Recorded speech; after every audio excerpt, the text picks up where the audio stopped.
What's up, my dudes? So we got the Rose Bowl 1983, something like that, made by Bipolog 9. I think your name is like 963, something like that. Either way, yeah, I got a kind of a crazy old school design tracker on the 500, 500 sounding bike and skin, not actually 500 dyno. Always got to clarify there a little bit. But yeah, what a better bike to have than definitely retro style tracker. So yeah, overall, I mean, I would say it's a cool design. It's a cool thing to go in there and do something crazy, weird, different like this.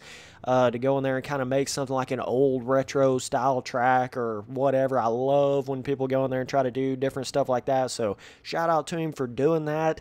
As far as like overall track quality and just making a really good track in that type of sense is definitely lacking in certain areas here. This is more like a basically like if you made a retro track in MX Simulator in 2011 or some shit, right? Like it's kind of missing some modern elements. He did get the stadium from the Nicholas Sandbox Supercross track, so that does add a little bit of realism, but at the same time, I don't know, like, it's just missing a lot. Basically, the on-track is pretty much just one kind of on-track dirt decal, and then you got a off-track dirt decal, and then you've got this little fence going all the way around the track, and then a couple of hay bales, and that's it. I mean, it's the bare bones minimum when it comes to, like, objects and whatnot, but I feel like the design of it was decent. I mean, having that kind of, like, the old school small jump style, kind of bizarre little sections and stuff like you have on some of those older retro type of tracks, it gives you a cool type of feel like that, but I definitely think that even the on-track could have used more work here. It's got that where it basically has no ruts at all. It's super, super smoothed out. Even the older tracks had some ruts and certain stuff.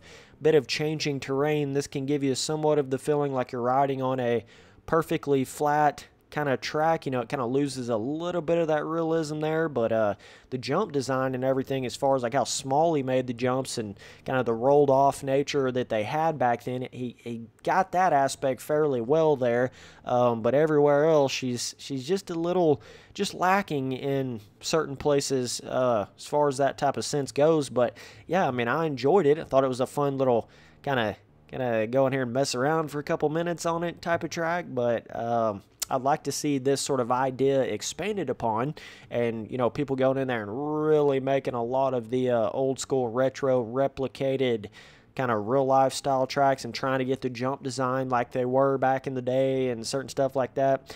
Be really cool. And if JLV would actually go in there and add retro dynos to the game, that would be another really cool thing to the game. But actually going in there and doing, old school retro bikes and trying to get like the power ratio and stuff where it matches up to like where it's like slower than the modern day bikes in the game and that type of thing, so you could go in there and have retro races in there and stuff like that. There's just so much potential for MX Simulator when you really think about it. Like, people that sit there and want to just act like MX Simulator's dead, it's dying, it's never gonna last, it's just blah blah blah, they keep going on and on. It's so stupid, because it's like, dude, all this game needs is just more stuff added to it. Really doesn't even need anything. It's already great. Like, it already has the massive main components of what you need in a motocross game. The feeling on the bike and realistic bike dynos, realistic physics, whip, crazy amazing realistic whip physics, all this different kind of stuff, awesome wheelie physics, crashing physics, the whole 9 yards on that type of sense of it. It has that. It feels like a real dirt bike in a virtual world. So everything else that you add to it, like going in there and adding more bike dynos, retro bikes, whatever. I mean, whatever your mind can even potentially think of, like a terrain deformation system, a really good one, all that type of stuff.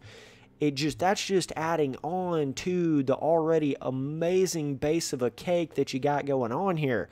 I mean, it seriously is. Like, most motocross games can't even get the base cake right.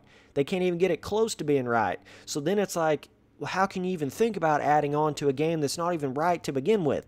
If the cake part tastes like shit, then it don't matter how much whipped cream you put on the top. Don't matter how much icing you put on the top, you still got a shit cake. So it's like, with MX Simulator, the cake is already so good.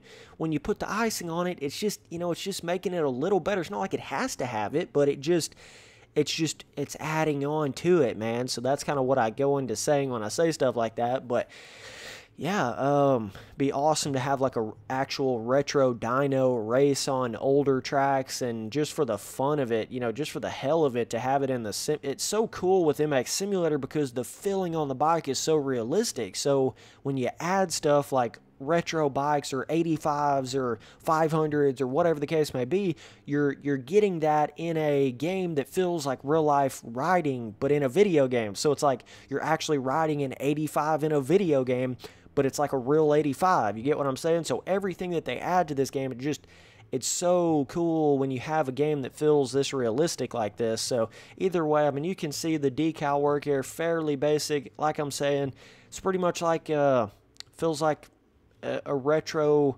Rose Bowl track made back in 2010 or 11 on this game. That's pretty much what this looks like, but we're in 2018 here, so yeah, a little bit behind the times as far as like, I know it's going for a retro track, but you got to understand what I'm saying. Like, some of this off-track stuff, like, and the on-track stuff, it's like, it could have used some more here, is all I'm saying. Like, this is bare bones minimum when it comes to that. It captures cool elements, and it's a cool idea, but just the execution of it probably wasn't, 100%. It probably wasn't like, full-blown there.